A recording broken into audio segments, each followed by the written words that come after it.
tonight in executive session. We're now ready to continue with the public portion of our meeting.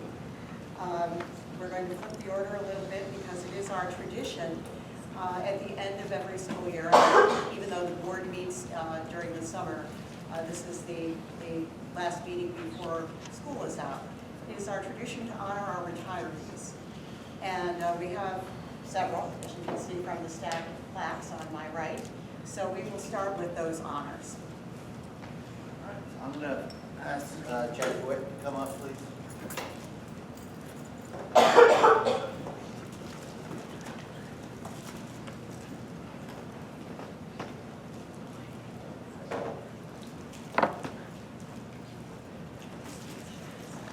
The first person we're honoring is Cindy Volto, who is a Child Set team member.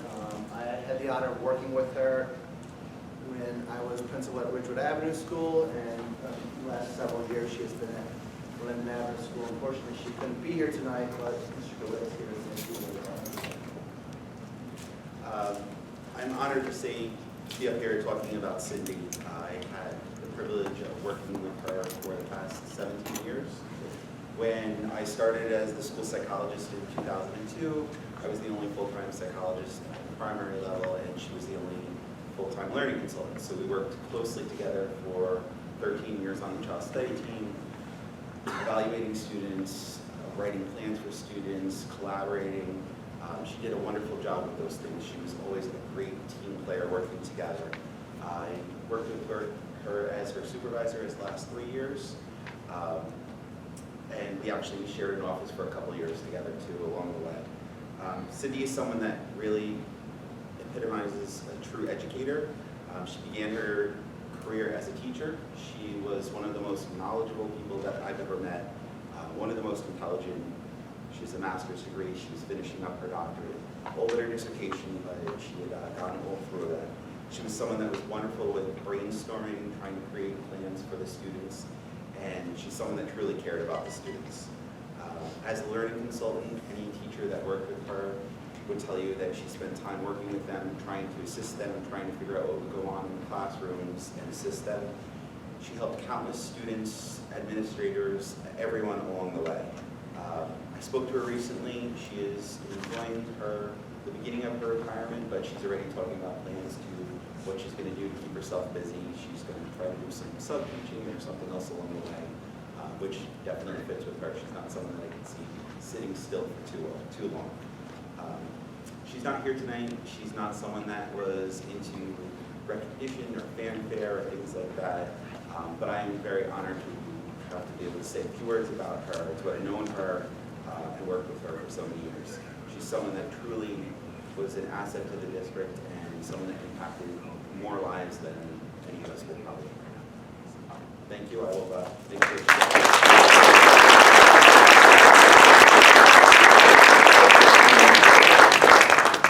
So, Mr. Caravello up here to talk about our next honoree, Cindy Barrington. Cindy was hired, and I spoke about all these individuals when they originally handed in the letter of retirement, but I'll just say a little bit, and I'll pass it on to his direct supervisor. Cindy was hired in the year 2000.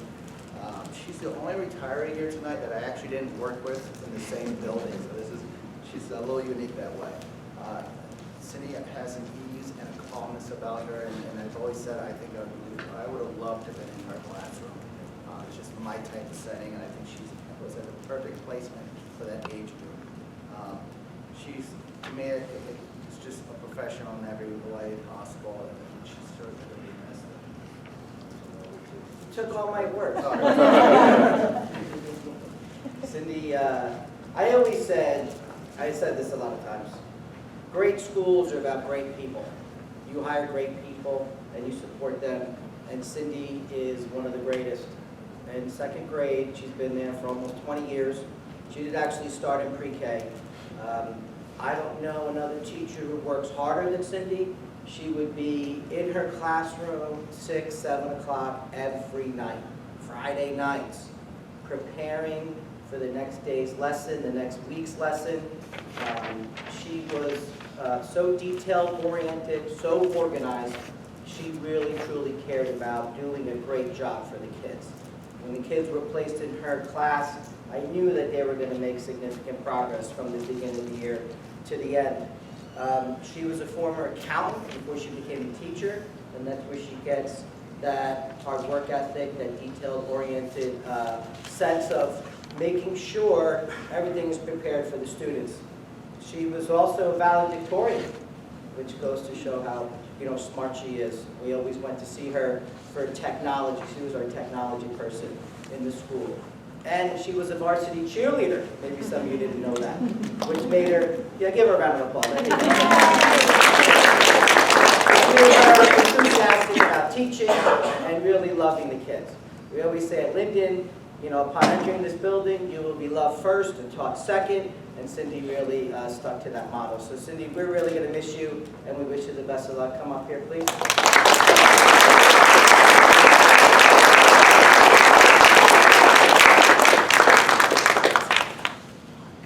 So lucky to have you. It's really been a privilege to work here at Glen Ridge. I thank you for that opportunity. I will definitely be missed. I've learned a lot, and I hope that my students can say the same thing.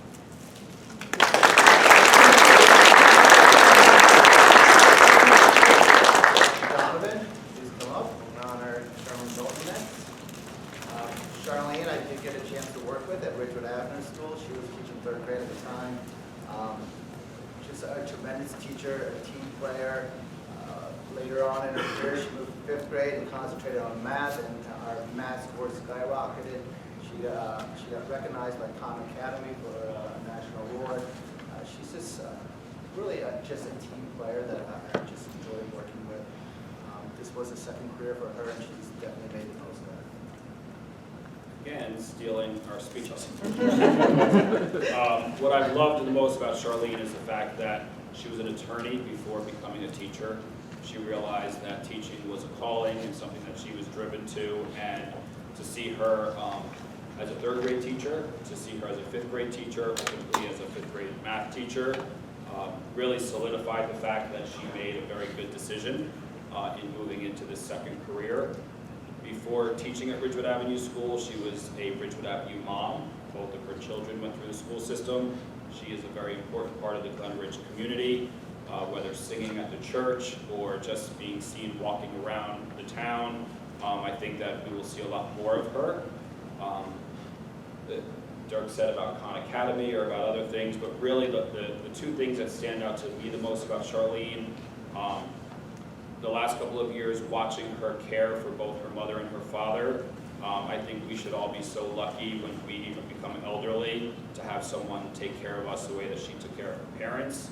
And then to look at her and see that she has raised a doctor and an educator. Charlene is quite something special. So she will be missed at Ridgewood Avenue. We have been lucky to have her. And on behalf of the staff, we wish you all the best, Charlene.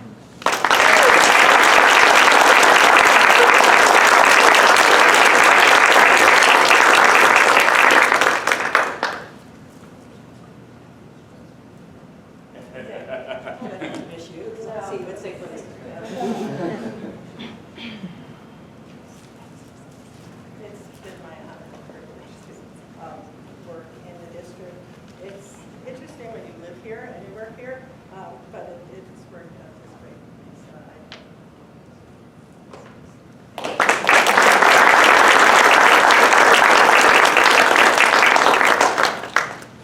Tim Liddy, he's going to come up and speak about Steve Redberg. Steve has been working here since 1981, taught at Central School. So, well, things come in a cycle. What I think I best about Steve's job is he gets to wear shorts, he gets to wear pants. And, we have one marking period a year where he teaches health that he actually wears pants. Otherwise, it's shorts the rest of the time. For me, it's someone who is extremely reliable, someone who is honest, who will tell me a true opinion when I needed to hear a true opinion, but also someone who would always put the students first, and just a joy to work with. And I'm personally going to miss Steve immensely. First of all, congratulations to all the other retirees in the room tonight. I wish you nothing but the best. As Mr. Phillips said, 38 years, 3 schools. It really hit home to me about a month ago. Coach Reitberger had a reception for all of his former players. A lot of his former coaches came. But just being in the district that long, to see the amount of people that he has touched, the decades of players that came back, even from today to 35 years ago, to all the parents that were in the room, he really touched everybody in this district in a positive manner. Whether it was on the soccer field with his soccer players, he had a great career with soccer, and he had over 90 kids in the program. Those 90 kids are in the program because of Mr. Reitberger. They want to learn from Mr. Reitberger, they want to be around Mr. Reitberger. All the staff that he has worked with in the building over the years, he was always there to give them advice, to do something for them, to give up his time. And even for administration, you never even had to ask him something. He said, done, I got it, taken care of, already finished. He was always on top of everything. He was a go-to person here. Mr. Tippanaro always likes to say that yearbook is forever, and I like to think that Mr. Reitberger's legacy will live forever. Coach Reitberger.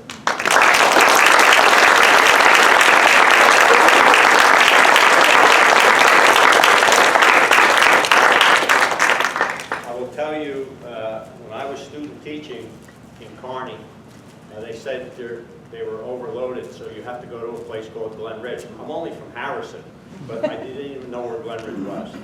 So when I got here, I student taught here, and was very lucky to be in a position opened up. And from there, basically, here I am, 38 years later. It just seems like I never left. Not a George Costanza where they wanted me to leave and I just stayed. But I can tell you, through my years, I played a lot of soccer and was very interested in coaching. And then I realized, as a coach, it helped me become a better teacher. And in teaching, it helped me become a better coach. So those two, the combination of those two, I have had an unbelievable life because I started in Central. I went to Linden, and then I've been up to high school. So when you want to see the progress of a student, how they're doing, most get it in a unit. I've got it in a lifetime. It's just an incredible feeling, and I appreciate everything Glen Ridge has done to me. It's a one-stop shop for me. I don't want to compare myself to Jeter with the Yankees, but one-stop shop. It's been fantastic, and thank you very much.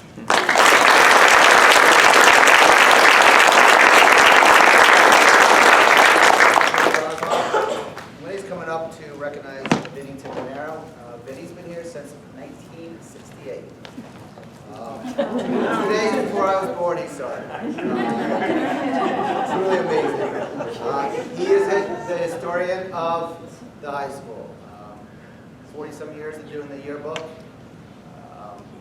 One of the stories T just recently told me is every year in the fall he takes a class picture. They go to Hurrell, the senior class, he takes a class picture. This year, for the first time ever, the class asked T to be in the picture. I don't know if that class knew something that we didn't know, but T joined them, and I guess in one of the postings, they said T is forever, and Mr. Tippanaro wrote back, Yearbook is forever. yearbook forever, Not T. but not T. But I'm going to disagree with them.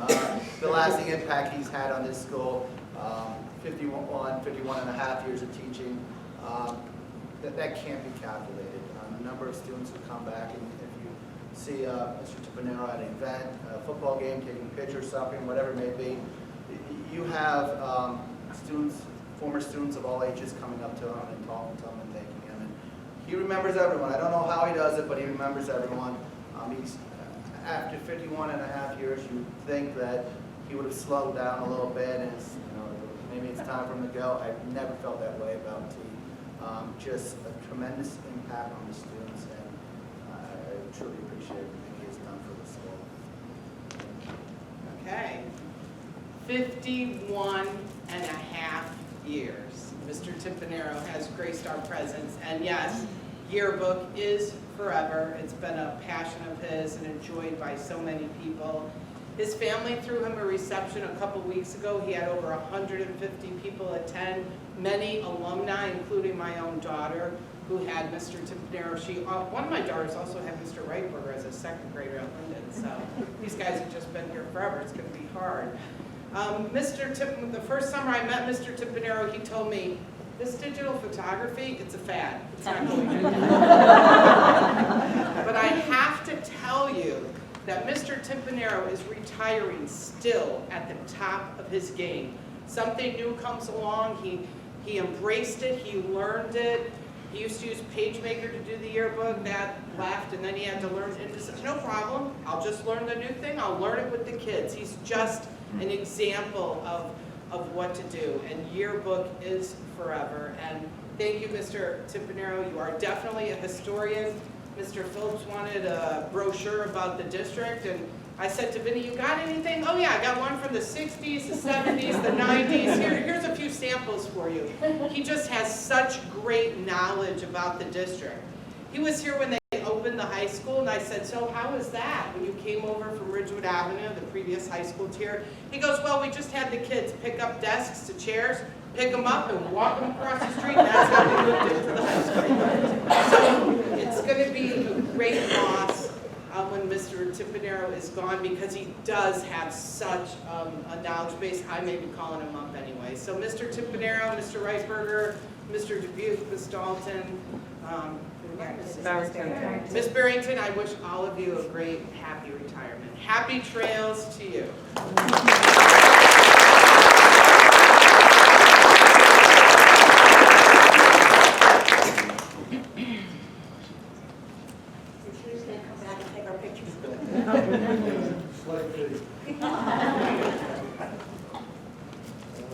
I don't know what to say. It can't be 51 and a half years. I'm only 29. I don't know where the time has gone. I only can say that I'm forever grateful for being a Ridger. It has always been in my heart. Everyone says they're going to miss me, but I'm going to miss you more. Thank you.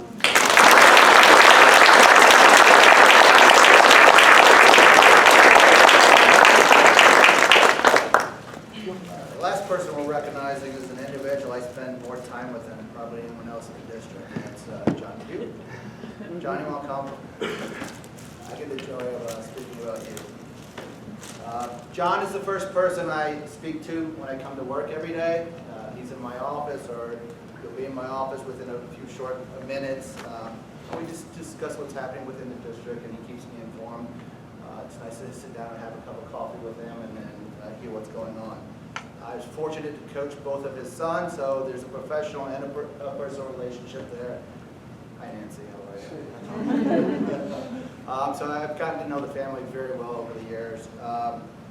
John's the one that you call late at night when there's steam pipe breaks, and he'll be in here taking care of business. He's the one you call early in the morning because we need snow cleared. He's the one you call for anything. It's my first call is to John. He's the type of individual that'll think out of the box. When we have a problem, a facility problem that needs to be addressed, he'll think of a solution. He can put up a wall quicker than anyone I know. It's amazing. When we're going through construction, we're like, well, who should do this? Oh, don't worry about it, or take care of that. He's always willing to step up for the school. He spends a lot of time here on the weekends taking care of the little issues that we don't have to send out to a vendor. So he's extremely efficient. I loved listening to John handle vendors on the phone. We would never pay the price that's quoted when John's handling the situation. He gets them down to the lowest possible price. I will miss seeing John every morning. When it comes to, we all know how important John is to the district, but I don't think we'll truly understand that until he's gone and we realize how much that he did that no one was aware of. His handiwork is throughout this entire district, and I'm so grateful. Thank you.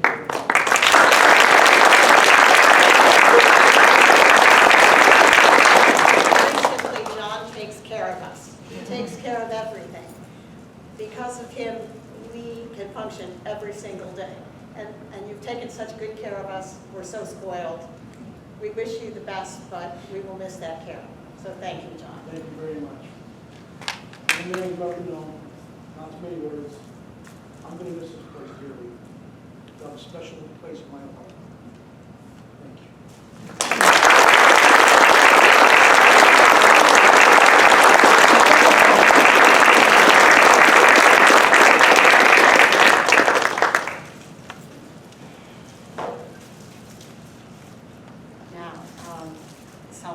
part is over.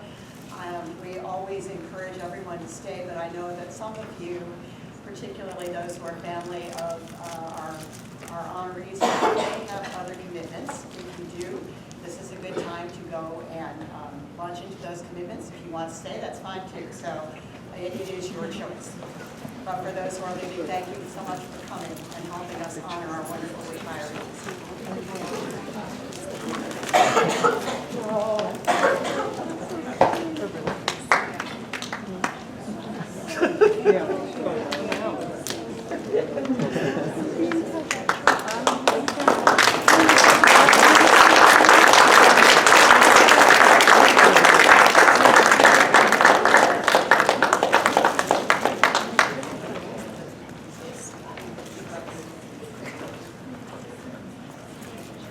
And for those of you who'd like to move forward, you can.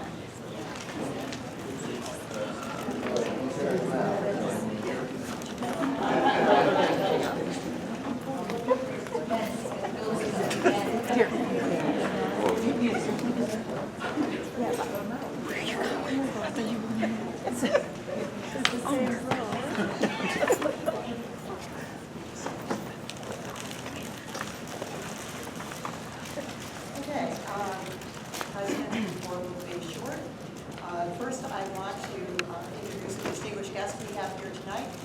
Chief Sheila Byron Lagatuda is with us tonight. She is, and thank you, Sheila, for taking the time to come. Certainly. We have always enjoyed a very cordial relationship with the Glen Ridge Police Department. That is codified each year through a memorandum of agreement that we sign that defines our relationship with the Glen Ridge Police, but our relationship goes far beyond the simple memorandum of agreement. So thank you, Sheila, for coming tonight.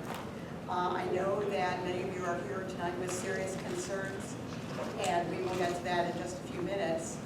What I want to say before we get to that and before the superintendent's report is the one thing we have to remember when we have serious concerns, when we have fears, when we have anxieties, is that there is no one in this room who is not here. We all are here because of the kids. One reason or another, we're here because of the kids. And I think that in the midst of very troubling times, that is something that brings us together, not separates us. And with that, we'll do the superintendent's report. Thank you. Just a quick update on construction, then we'll get into the security update. As far as the central school, it's still progressing on time. We have 3 elementary schools that we're working on with the HVAC projects. That they've been slowly moving ahead. It's kind of difficult. The school is still populated with students, so I think the contractors are looking forward to next week and going full steam ahead in our 3 elementary schools. Security update, I do want to talk about our school and safety and obviously the recent student threat we had. Just to give you a quick update on some of the security and safety issues.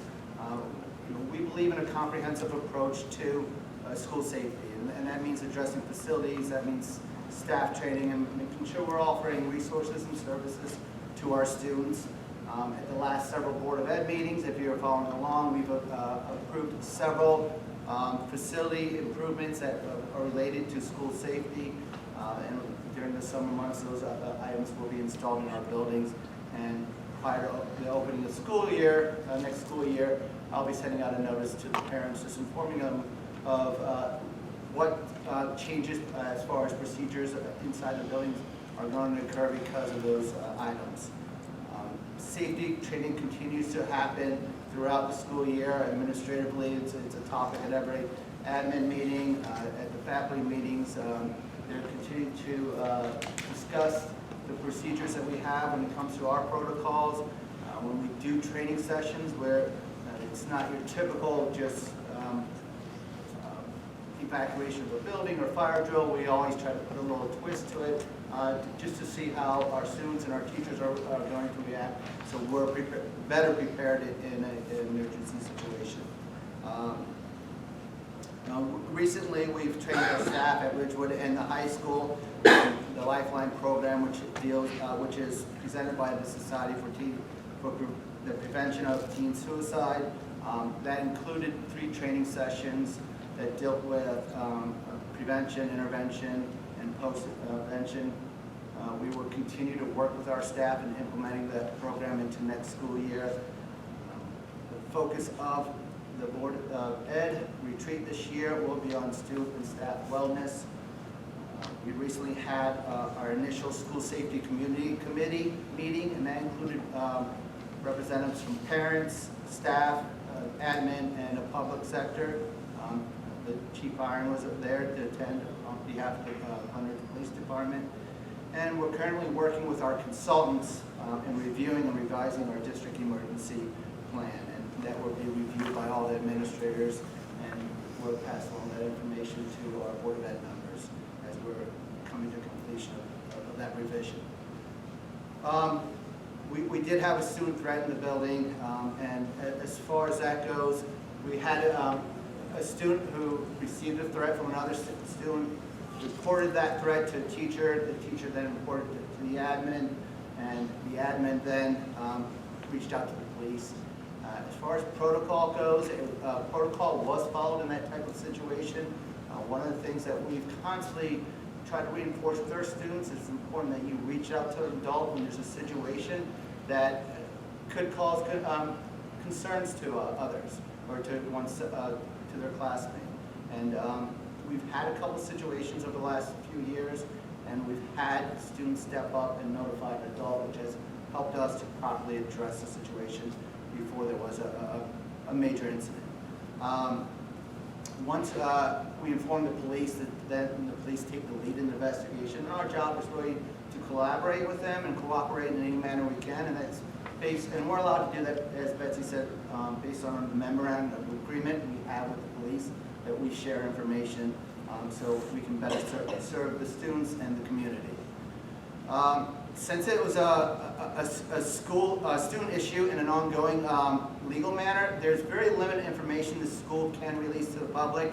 I did send out 2 emails, one initially on the day that it happened to inform the parents, and then a follow-up email just to give what possible updates I could give to the public. One of the things that has continued since that time period is we continue to communicate with the police department and work with them. They've been kind enough to provide some increased patrol at the beginning and the end of the school days. I want to thank the chief because she's always been very responsive when I've made requests when situations have arisen during the school year. So thank you very much, chief. For those parents who are concerned about their students or feel like their child needs someone to help them throughout a situation, the schools have multiple resources, whether it's the student assistant counselor, whether it's a guidance counselor, administration, social workers, staff members. Just constantly encourage your child to turn to an adult if they're having problems, if you know information that they think should be shared, and we'll make sure that the proper resources will happen to help the child out. As we move forward with this situation, we'll continue to work with the police. We know the last week of school is a little more chaotic and the students have a little bit more energy, but we want to make sure that our schools continue to be a safe environment for our students and our staff. And having the police be a part of that is an important component for us. Chief, do you want to add anything? I'm pretty confident that you gave a good rundown of what did happen, which is all accurate. It's still an ongoing investigation at the police department regarding the juvenile in question. My officers are here not just during the daytime to do an increased presence through the end of the school year, but also at nighttime. All of us have access to all of the schools in Glenridge, can enter anytime that we need to do walkthroughs, to check on security, check the outside, check the inside. And I'm fully confident that we're going to have a safe and calm ending to the school year come the end of this week. And as the superintendent said, since it is an ongoing juvenile matter, there are not a lot of questions that can be answered regarding the specifics of the case. But we did issue a press release to the media last week, basically explaining that the information was received. The information was, at that point, taken into our detective bureau. Statements were taken from several juveniles, and the prosecutor's office did issue or authorize us to issue charges and take the juvenile into custody, which we did that very evening. Thank you. Certainly. Okay, that is the superintendent's report. Now we have come to the first public comment period for questions or comments on agenda items. Obviously, since the security update was an agenda item, it can be on that subject. If you have something to say, identify yourself by name and as a Glenridge resident, and then let us know what you have to say. Yes? Brenda Salva, I'm a Glenridge resident. Is it in your protocol, you talked about following protocol, Mr. Phillips. Is it in your protocol to notify a parent when another child has stated repeatedly that they would like to kill their child? It depends on what the situation is, but most likely, yes. Don't you think you should always notify them? I think there's always unique circumstances, and we have to be aware of the circumstances. Let me just state, as I've stated before, that a child repeatedly threatened to kill my child. The principal of RAS was made aware of it. The social worker types, the psych counselor types were aware of it, at least 2 of them, and no one told me about it. The only way I found out was through my child. And I just want to state that I do not believe protocol was followed, and if protocol was followed, then you need to change your protocol, because that is wrong. Every parent here wants to know from the school when they are aware that another child is threatened to kill them. And I think that's part and parcel of the problem. Other questions or comments? Yes. Hi, I'm Leah Kaplan. I'm a Glenridge resident. Is that all I have to say? If you could stand up, it's a Sure, little bit hard to okay. hear just because of the distance between us. So I appreciate that you acknowledge that we're all here because of our kids, but I wanted to say we're also here because of the teachers and because of parents and because we're a community. And I'm not here at all to ask about details, don't feel the need for those. But I think that you guys or teachers here know more than all of us that knowledge is power. And one of the things that really felt like it was missing in this last process was letting us know sort of in a very timely way and then with follow-up what was happening. More importantly, I feel like, unfortunately, this is kind of the new normal that we're living with. And we, as parents, want to make sure that as a community, as a school, we're doing all that we can to make sure that teachers, students are all trained to deal with these situations ahead of time and the right kind of training. And I appreciate, Mr. Phillips, that things are happening, but it would be helpful for us to know a little more detail about what those things are to just calm ourselves. Like, I'm shaking because it was a hard week. And it was a hard week primarily because we didn't know what was happening. And unfortunately, like I said, this is our new normal. We hear this every day. Today, they found a gun shell. A few days ago, the man outside of Westfield. So it's not just what's happening in the school, this is our world. And I want to be sure that even as a parent, that I can help you guys and the school to figure out what needs to happen so that we can appropriately all be prepared for situations like this. I think, sorry, I'm going to say just a few more things. Love that you're working with consultants, would love to know who they are. You know, after this incident, a lot of us went online and we looked at like what the US government says are the appropriate protocol for when something like a shooting is happening in a school. And one of the things, and we've never heard our children tell us this, is they said you're supposed to run. Now, none of our kids have ever told us that. It's always been hide in the classroom.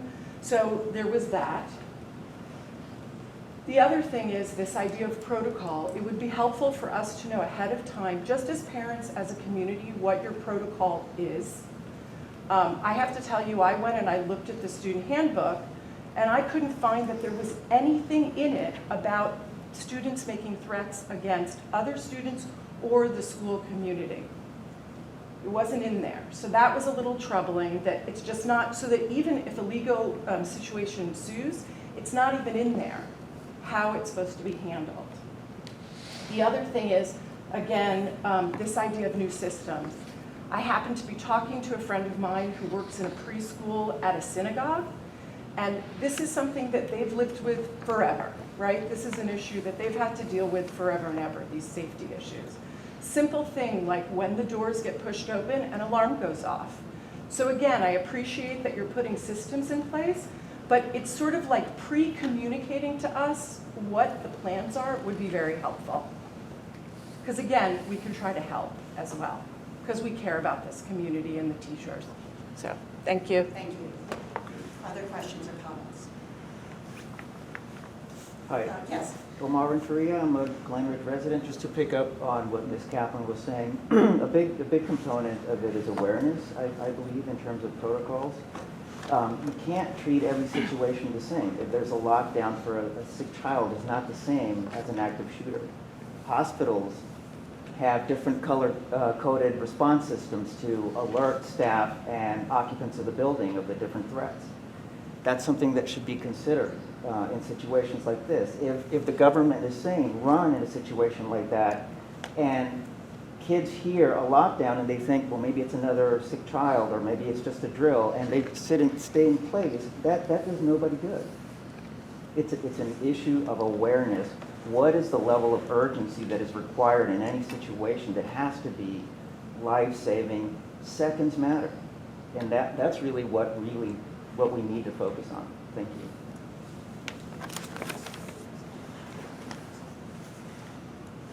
Let me just clarify one thing.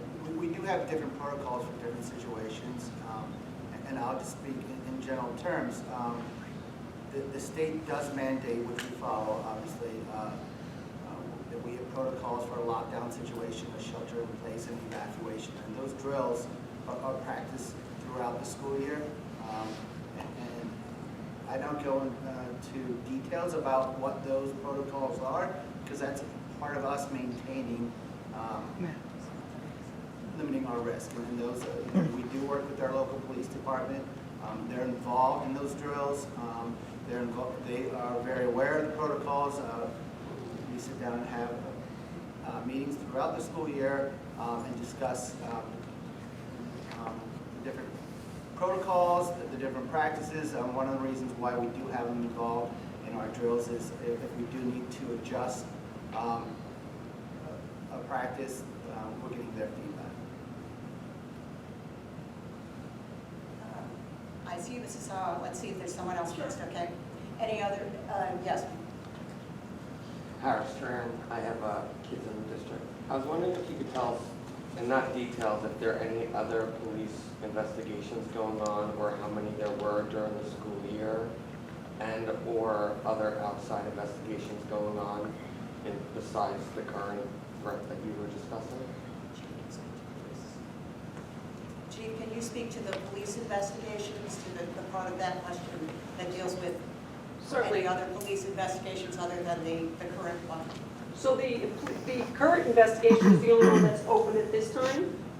There have been, to my knowledge, at least 3 others during the school year where we've opened an investigation and closed it. I didn't bring the information with me to be able to confirm it, but I think that one of the things that happens, especially with our memorandum of understanding, is it's not even just only investigations, it's also information sharing. It's the schools and all of the principals and assistant principals being able to bounce things off of the juvenile officers that work at the police department. We have 3 juvenile officers that are assigned to the various schools to really get a more personal relationship going with the principals and or the assistant principals, so that we can have more information sharing and as I said, maybe not just work through an actual, whether it's a police case and/or a threat of any kind, but really just information sharing to say what else is going on and what can we do to make sure that there's either a presence, reaching out to a parent, and/or just being at the school and getting the kids to know who all of their juvenile officers are, officers in uniform, officers not in uniform, so that much like we had this student or more than one student share information with the administration, that we have students that also share information with police officers. Today, when we were at the middle school, one of the interesting things to see was about 6 of the officers were doing the Leeds graduation, and it was sort of an afternoon of fun, game playing before they got their, the kids all got their certificates. And I can tell you this, as a component of the safety, the officers at the Glen Ridge Police Department are working on relationships not only with the students, but with the teachers and with the administrators in all of your schools, for sure. Thank you.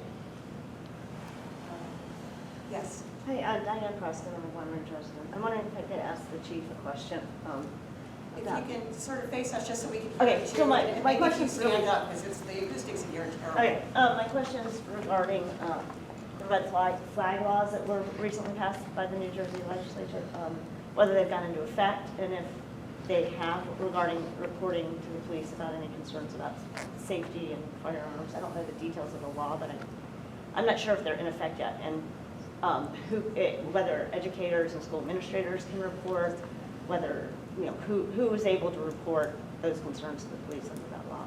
Sure. Well, as far as we're concerned at the police department, anybody can make any reports to us at any time regarding anything to do with firearms and/or red flags. It's everything is coming up and is extremely new. We have not had any thus far, but it's definitely something on our plate, on the juvenile officers' plate as well, and within our communications with the schools for sure. Okay, do you know if that law is in effect? Like, would you have to follow that law yet, or is it still like for next year, or do you have any idea? It is not in effect yet, but it is something that we're working on down at the state chiefs, and something that as soon as each one does, probably about 3 months beforehand, would be all the information dissemination. Okay, Mrs. Hall. Yeah, I just wanted to circle back to protocol. I know Mr. Phillips said understandably that, you know, you don't share about security protocol, but I think what at least one parent was referring to, and certainly I am, is communications to parents. There ought to be some kind of protocol written somewhere so that we know what to expect, whether it's regarding an individual child or regarding a situation that the community needs to know. And I have not seen it. And why wouldn't we have something like that in place? Or something, especially in this day.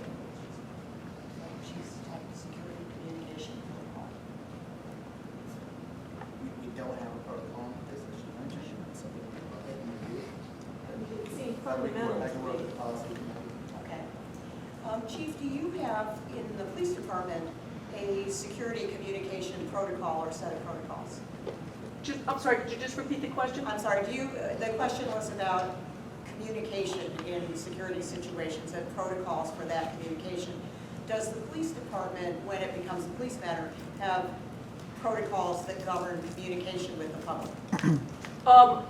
At the police department, it's not so much a protocol, but it is the law regarding releasing news to the media and to anybody else, and especially when in juvenile matters, we do that in the form of a press release. Typically, when the Glen Ridge Police Department is just involved in a case, the public information officers, of which there were 3 of us, release the information. In a case such as what we were dealing with last week, when the Essex County Prosecutor's Office is involved, we have to run our press release by them, which is what we did in that case. So the protocols come from outside the police department, and they're directed at us by the prosecutor's office. Thank you. Let's see if anyone else has questions here. Anyone other than Mr. Tron or Mrs. Sauer, just because we want to hear all the voices. Any other questions or comments? Okay, Mr. Tron, you first, and then Mrs. Sauer. I just wanted to follow up that someone mentioned earlier that there wasn't a line item in the student handbook about issues like this. I'm wondering if that's correct or not. And if a matter becomes a police matter, does it not become a code of conduct issue as well? And or HIB, are they independent? Or if it becomes a police matter, then it doesn't become a code of conduct issue? Or can it be both? It can be both, but first must be handled through the legal route prior to the, then the school can take action afterwards. So once the police are involved, they're the first one to deal with the situation. And we have to wait on the sideline until they're done dealing. What? Even if it happens in the school. So your investigation, you're going to have an investigation of code of conduct or a HIB investigation about that issue after they finish their investigation? Did you want to speak to that? For those who don't know her, this is our legal counsel, Athena Cordell. That's what the law requires. So if there's a criminal matter, the police department, related law enforcement are the initial investigatory arm. So the school districts take a backseat essentially to the investigation until it comes to conclusion. And depending on the end result, then that sort of dictates how the school will be involved. Let's see, I saw you next, then Mrs. Sauer. I'm sorry, Mrs. Sauer, you know I see you. Yes. Sorry. So again, Leah Kaplan. So in a situation like that, how can the community be made comfortable to know kind of the steps of what happens during a process like that, so that we're not all wondering, because I can tell you just from conversations, Facebook, all these things, people were concerned, you know, what happens next? Will this child be coming back to the school? And again, with all due respect of knowing it's a legal process and this person is presumed innocent and all of that, just for safety reasons, how does that get dealt with? And how can we as parents understand what those steps are? Maybe, I think if you can address how exactly, and I hear what you're saying, in terms of what's going on procedurally and the sequence of events, how much can a school district legally reveal? While it's may seem frustrating or counterintuitive, that the school board is legally precluded from discussing any student matters in a public forum. In the same way, you will be able to discuss your child or anybody else in a public forum. But there is information, and that's usually dictated by the collaboration with the police department in terms of what can and cannot be disclosed. So particularly when there's a pending investigation and it's a juvenile, school districts pretty hampered in terms of the specifics you can provide, but it sounds like you're asking. I'm not really asking about specifics. I'm asking about process. So it could be any child that this might have happened with. How do we understand what the process is? Are they, you know, there must be a process of either they're allowed back in the school within a month or within 6 months, or they're not allowed back in until the legal process has gone to completion. Like, this is general information, not specific, that again, I think would be helpful for us to kind of know as a community because what we don't know, we get crazy about, as everything in life, right? So if you give us more information, we'll be a little calmer next time around. It really depends. There are so many variables in what you just talked about in terms of the process of conclusion of the criminal process, what the end results are going to be, what the educational interventions are going to be, what a program or placement's going to look like. And so some of those details we'll never be able to tell you about a particular student. What we can tell you is sort of globally kind of where things stand, and we may be able to tell you once something like a criminal investigation is closed, we may be at that time be able to give you some more information, but it really depends on the student. It really depends on the situation, and I can't give you sort of a broad stroke in terms of here's what the general protocol or general statement is going to look like. So, sorry. Mrs. Sauer, you're next. Yes. Several meetings ago, I voted on a line item to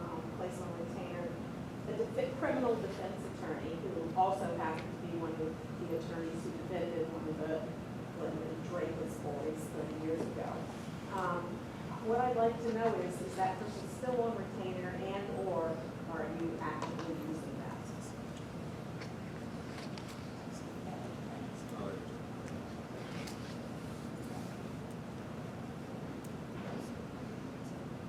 There's nothing on the agenda, that's not an agenda item. Oh, I'm sorry, I'll ask it after. We have many people I on thought the it had agenda. been, since it reminded me of security, and that's how it came up. And I'll be happy to ask it in the next Sure, thank you. Any other questions or comments? Yes. Dawn Dunstone, my daughter is a Glenridge student.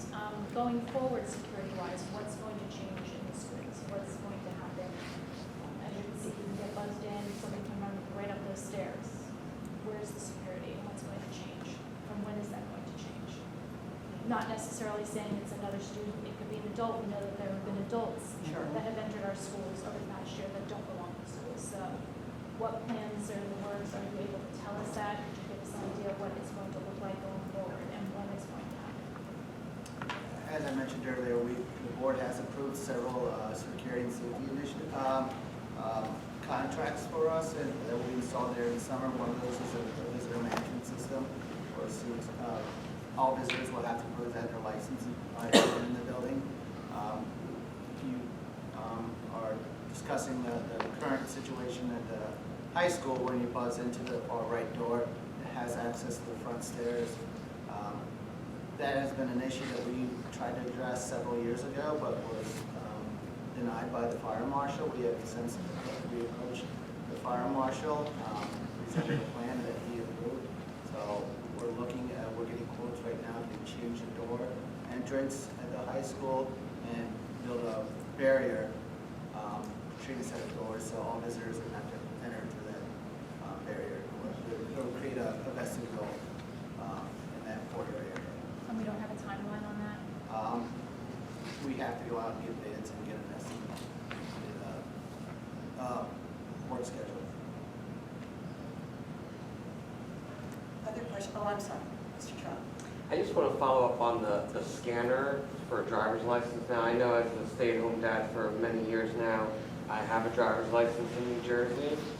Prior to that, our nanny didn't have a driver's license, and I don't know how are you going to get people into the building who don't have a driver's license? They should have another form of identification. But I know that my nanny didn't have picture ID that was acceptable in the United States of America for a lot of reasons. So I'm trying to say it diplomatically that maybe a lot of people don't have ID that are employed to help take care of the children. How do those people get into the building? The system allows to enter names that have been approved by parents, and then pick up a child. That could be a way. That's something I would reach out to the company that does we're purchasing the system from, and ask them how other districts handle it. Is this going to be at all of the schools or Yes. just? Other questions and comments? Yes, way in the back. Michelle Sweat, Glenridge resident. I want to know how showing your license prevents someone getting in the building. So people who have bad intentions have licenses. So how does this system prevent someone from doing harm and getting in the building? I think, because I feel that a guard, an actual guard, could prevent that, but I don't think a scanner can prevent that. It's another form of a line of defense where you now have legal identification of an individual. One of the things we know about school security is there's not any 100% method of keeping someone who wants to do harm out of schools. And we find ways to lower that possibility and limit our risk. And that's one of the systems that we can do to do that.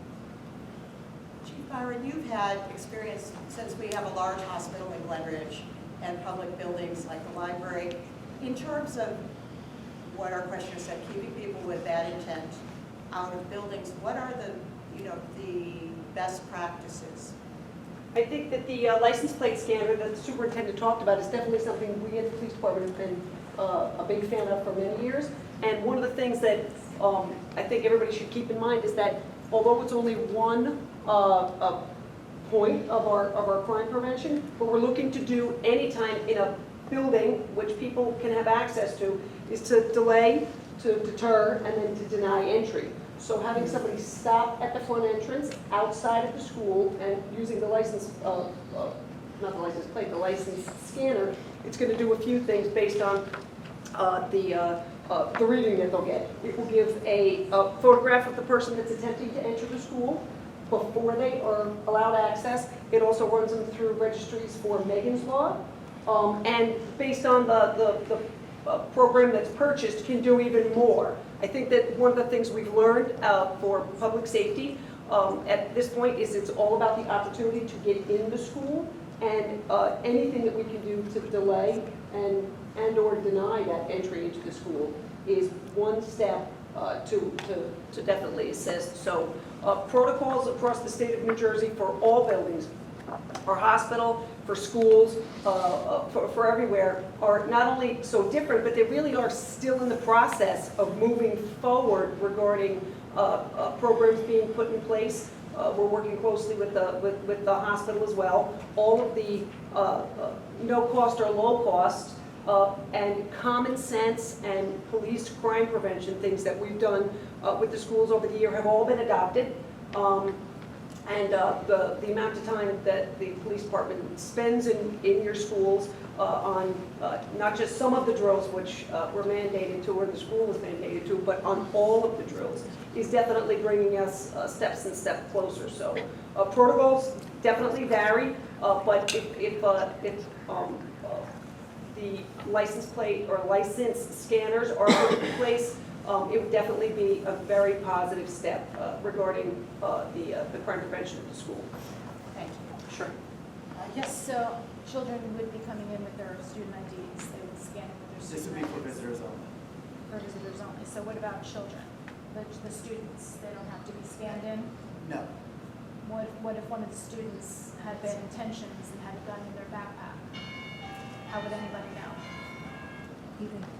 What's going to Well, stop that from if happening? the student had a could scan in, we'd still So you wouldn't. can scan in, but we'd still, know. even if the kids were being scanned in, what's stopping a child from putting a weapon in their backpack and getting it into school? So what could possibly be put in place with this new security system that would prevent that? Will there be metal detectors that they have to walk through every day when they get into the school? Because it could happen.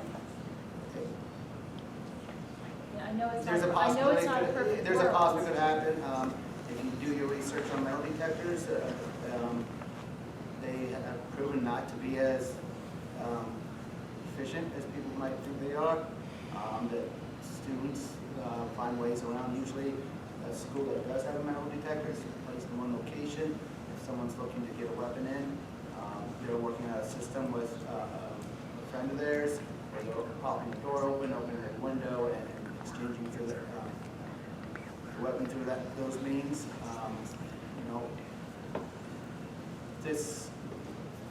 I think this is one of the things I mentioned when I did the security presentation is we can always do a what-if scenario, and there's no answer that's going to be 100% guaranteed that something will happen.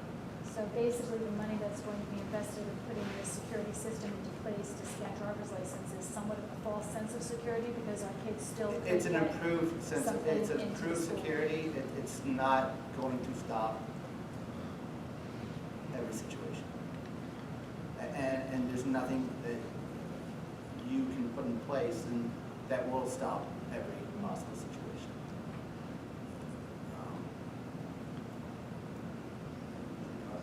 Schools have risks associated with it, and we can look at something as simple as recess where our kids are going out every single day at the same time. That's a risk. We all risk our lives leaving our house every single day in this world, unfortunately. That's the reality of this world right now. And Mr. I think Charles, as I saw parents, you we in hope that. that our kids are safe at school. I'm sorry to interrupt you. What was the No, I last? think as parents, we all feel that our children should feel safe at school, and we should feel safe with our kids being at school. There has has to be a better solution, then it could still happen. And Mr. Trump? And I support the licensed readers, but I was at a meeting just last week at RAS, and this has happened almost every time I've been to the schools. A student opened the door and held the door open for me. And I tell the student every time, I was like, please go inside and close the door. And they look at me baffled, and I said, please. And I said, my son was with me. I sent him in, and I made them close the door, and I rang the buzzer again, and I showed my ID to the camera. I don't know if I'm the only one following protocol, but that's happened to me at every school that I went to this year. A student has tried to let me in. I know people know me, but a couple times it's students I don't know. It's every time I go. And I always tell the principal, and I always tell the person at the door. The one at RAS, there was an aide at the top of the stairs, watching a student hold the door open for the other students. I don't know what else to tell you. No, thank you. This gentleman. Yes, And I see you in the past. sorry, just the last thing, Omar and Taria, coming back to awareness, and we're in a place, obviously in a place of education, and this really is about educating our kids and how to deal and how to handle with situations, high-risk situations. So a couple of the things moving forward in the future is what level of education can you offer them to be able to deal with situations like that if they have to run.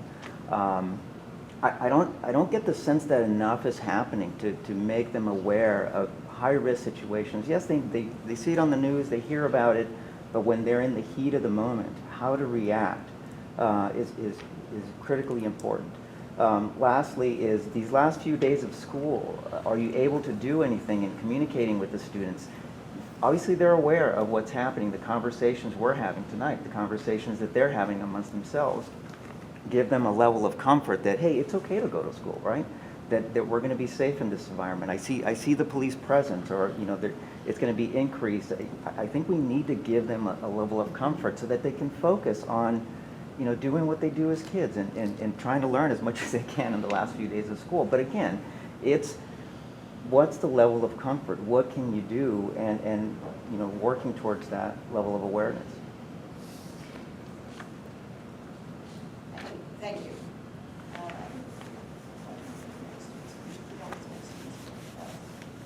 One of the things that we've shifted this year is, as a reminder, when we have our troop drills in the month, we've asked teachers to always debrief, give the time afterwards, debrief with the students. What happened, what normally should happen, especially when we start putting a little twist to it. Any concerns they had, did they understand how to react to it? So we're trying to take those times, because we know we have at least twice a month opportunities to reinforce the practices that they should be putting in place as students. And the gentleman in the back corner. Yes, hi, good evening. Henry Sweat, Glen Ridge resident.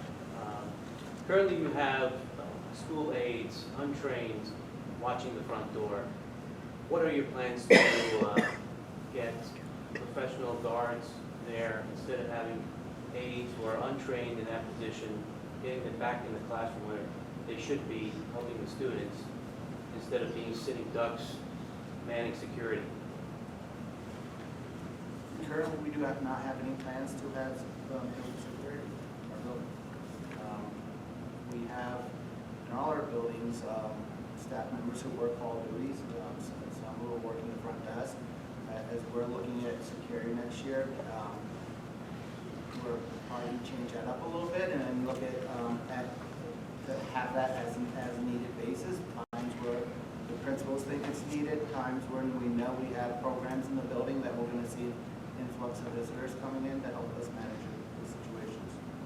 And I think, Chief, you alluded to the police in the schools regularly. That is correct. Sometimes in uniform, sometimes also in plain clothes if they're in the detective bureau. We not only all have access to the schools, but I know myself and most of the officers will also just walk into a school, check on the security, do a security check at the perimeter, and at nighttime and when schools are closed every night of the week, 24/7, 365. You have officers walking around the school looking for anything that could be a threat that would be found in the morning as well. That is true. We also contact the police when we know we're going to have a large number of parents, outsiders coming to the building and ask them to be residents back. For example, I can vouch for the fact they're there in second grade promotion because I always encounter the officers if I come in second grade promotion. So, let's see, next, I think, Kristen, I haven't heard from you. Hi, Kristen O'Neill. I'm a Cambridge resident and parent, and I just wanted to say that I feel like this has been a very constructive conversation. I think a lot of parents here have brought up some really good points and some valid concerns, and I feel like they've definitely given me what to think about, and I feel like you all have been terrific about listening to everything that people have brought up, and I feel confident that you're going to take all of the information and the questions and concerns, back and work, to solve all of our problems, as best as you can. But what I really wanted to say, and this is coming, I don't want to be emotional doing this, but, at the end of the day, it's the faculty and it's the teachers and it's the administrators who work in these buildings with our kids, especially those of us who aren't able to get down to the school in a few minutes when we get these emails or when, things start coming up crazy on Facebook. So, I've got 2 kids now in the high school building. They've been here since first grade, and I can say with 100% confidence that they have felt secure and safe in every single classroom that they've been in, with every single teacher that they've had. And I feel that that says a lot to the faculty that you all have hired, and the way you train them and the way that they run these drills. All the time, my kids are comfortable, running all of the different drills, and they know I feel like they know what to do if God forbid an emergency ever happens. And to me, as a working parent, that means a lot. Putting my kids in your hands, and I feel to the best that I can leave them safe along the way. I feel that they're safe. I just wanted to say that. Thank you. Thank you, Mrs. Saul. I saw you next, and then Mr. Tron. Greta, do you mind if I go first, Greta? Absolutely. Go ahead. Is that okay with you if I go first? If you both are agreeable, that's fine. I just want to follow up, and that's why I asked Greta if I could go. I want to let you know also that my child is a student in this school, and she's come to me a few times this year and has told me that she doesn't feel safe in her classroom, and she didn't feel comfortable talking to the administrators, and she wasn't believed, and called horrible names. So I'm saying you got the good over there, and then you got other people who don't have the same experience. And Ms. Lang, sorry Ms. Lang, but she was at the HSA meeting the last time, and she made a little speech at the end about how it's very important. The primary goal is to teach all the kids, and that should really be the primary goal.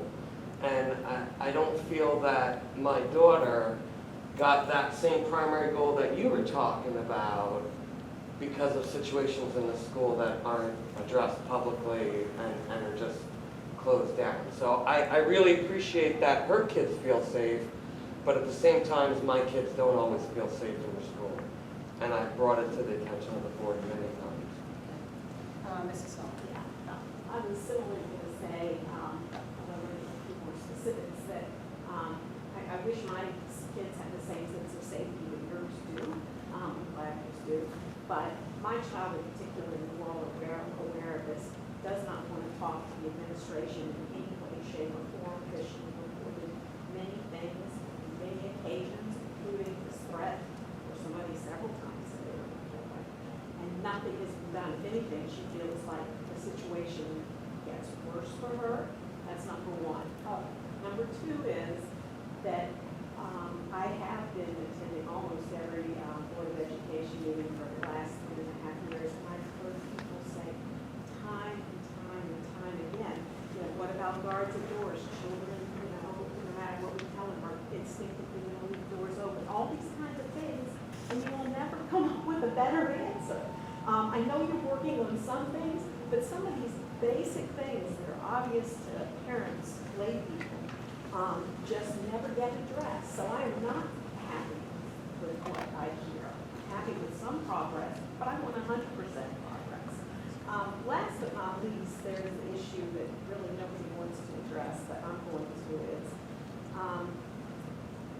we are all aware of situations, and I'll say it's more than one, where parents have reported that they believed a child was a bodily harm or threat to their own child. They've reported and reported and reported, and in some cases begged that that student been taken out of district. They were not, and then they came back and made even more horrendous threats. So what do you talk about, responding properly, blah, blah, blah, but you don't tell the community at large that, yeah, we were well before some of the things that this child had been making threats. And just because they weren't bullet threats, maybe they were rape threats. I consider that equally serious. And I think you all need to be more forthcoming and more transparent in explaining what's going on. Will you speak to that? We can't address student matters. And now we will proceed with the business portion of our meeting. There is another public comment section at the end. Board members, you know that this is not the first meeting of the month, so we do not have many of these on reports unless there is something that is time sensitive.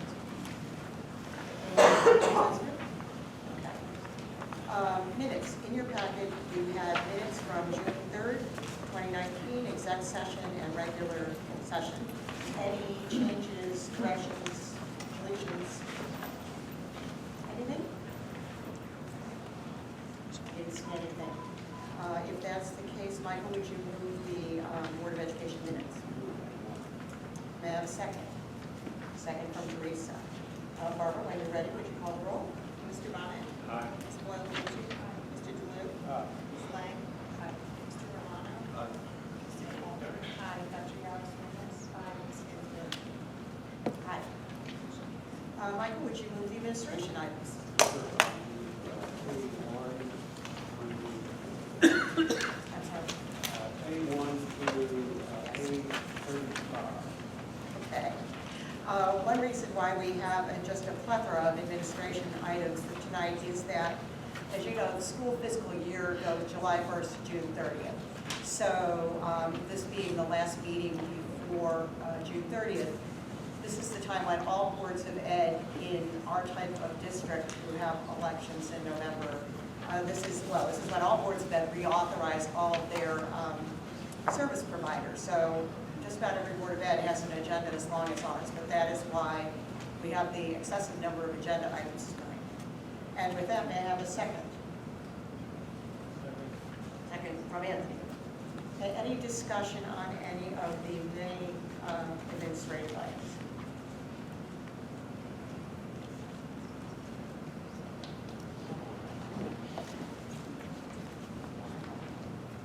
Okay, Barbara, will you call the roll? Mr. Bonnet? Aye. Ms. Boyle, would you? Mr. DeLue? Ms. Lang? Aye. Mr. Romano? Ms. St. Albert? Dr. Yaros-Reyes? Ms. Ginsburg? Aye. Abstain on P3 and aye on all the rest.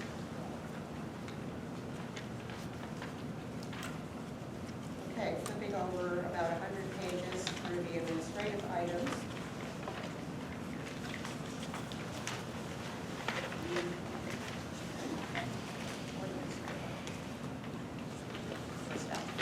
Personnel items. Tracy, would you move the personnel items? Yes, I move P1 through P18, which would include some revisions on the addendum to P1, P2, and P17. Okay. May I have a second on that? Second. Second from Kelly. Any discussions on personnel items in keeping with our policy are held in executive session. If there are no objections, Barbara, would you call the roll? I'm sorry. I just have one question. The addendum has a P1, always personnel. Okay. All good. All good, okay. Barbara, would you call the roll? Mr. Bonnet? Aye. Ms. Boyle, would you? Mr. DeLue? Ms. Lang? Mr. Romano? Ms. St. Albert? Dr. Yaros-Reyes? Ms. Ginsburg? Aye. Moving on to the curriculum items. Michael, would you move the curriculum items? So move C1, 2, and 3. Okay, may I have a second? Second from Heather. Sorry, Heather. Any questions or comments from the board on the curriculum items? Field trips, last bit of field trips and the costs. Anything? No? Okay. Barbara, would you call the roll? Mr. Bonnet? Aye. Ms. Cordolucci? Aye. Mr. DeLue? Aye. Ms. Lang? Aye. Mr. Romano? Aye. Ms. St. Aubert? Aye. Dr. Yarsman? Aye. Ms. Ginsburg? Aye. Okay, before we move to business items, I want to draw your attention to B9, donations. We accept with thanks the following generous donations: a 24-language toolkit and manual for grade K through 5 as part of the Orchid Gillingham Summer Institute. That's from the Glenridge Education Foundation, valued at $1,300. Then spring 2019 grants from the Glenridge Education Foundation, Jessica Gill, Soft Starts, Aaron Goldstein, Literacy Circles, and Andrew Schoen, Arduino Quadcopter. And then from the Glenridge High School Home and School Association, soundproofing, AV equipment, and painting of the LGI room. Thank you to all those entities for their generous donations. And with that, Paul, would you move the business items? I'd like to move items B1 to B20, which is identified on the agenda. All right, and have a second. Second from Lisa. Any discussion, Paul, any comment on any of the business items? I don't think there's much, that's fine. Okay, anyone else have any comments or questions on the business items? No? Okay, Barbara, would you call the roll?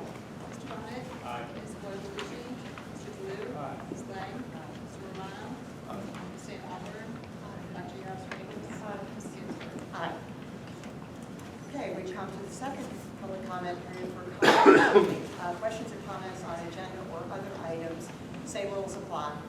Mrs. Sullivan. Yes, I'm Brett Song officer. I heard you say you were voting here, for I accept for A3, which I understand as your the law firm's payroll, so you previously, and so you were recusing yourself from voting on that. But you said A3 and I and all of that. Could you explain? No, I just, I misplaced, long day and I have a cold. I just meant I abstained on A3 and I for the rest of the A administrative items. Okay, then, I asked you, we are a member of the Garden State Coalition, in fact. We are a member, we have been a member of the Garden State Coalition, I think, for 27 or 28 years. Glenridge was a founding member. Right, and you in fact are the executive I am the director. executive director of that, yes. And in fact, you receive compensation, plus or minus 100,000 or so compensation. I receive compensation from that organization, yes. Including life insurance, including medical insurance. I mean, it's a significant amount of money. Are you recusing yourself from voting on the membership and payment of that fund? We do not vote on that every year. That is the Garden State for all member districts. Once you're a member, you come in by resolution of the board whenever you come in. For us, it would have been 27 years ago. And then you just pay dues.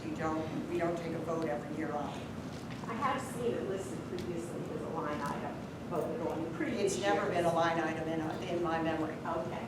My only suggestion is that, I mean, I attended a meeting, as you know, and I look forward to attending more.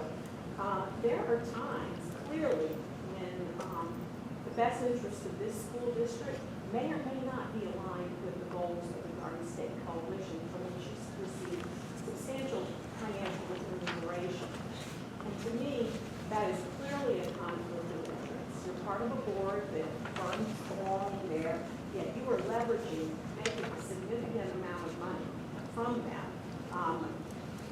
This has happened before, it was less significant, but you were making money from the board council, which to me is still shocking that they would let that happen.